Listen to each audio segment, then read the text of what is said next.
நேத்து எதிர்கட்சி தலைவர் நிறைய பேசினாங்க. அதுல ஒண்ணு மட்டும் அரசு சொல்றதா நினைச்சுக்கிட்டு நம்மள இன்டைரக்டா ஈவில் அப்படின்ற அந்த வார்த்தையை யூஸ் பண்ணாங்க. எனக்கு ஒன்னே ஒண்ணுதான் சொல்லணும்னு தோணுது. ஈவில்ஸ்னு டெவில்ஸ் பேசக்கூடாது. இந்த அவமானம் உனக்கு தேவையா? 5 நிமிஷம் பேசுனதுக்கே கொலத்தூரி இந்த ஆட்டம் அடிச்சு பேசுனா அப்புறம் என்ன பண்றது? உங்க அப்பா எங்கதான் இருப்பாருன்னு சொன்னாங்க. அதான் தேடிக்கிட்டு இருக்கேன். எங்க உங்க அப்பாவையா காணோம்?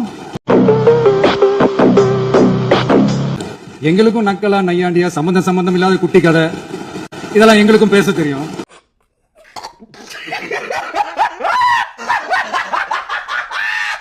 அவங்க இருந்திருந்தா ஒரு ஆக்ஷன் பண்ணணும்னு எனக்கு தோணுச்சு. எல்லாரும் போயிட்டாங்க.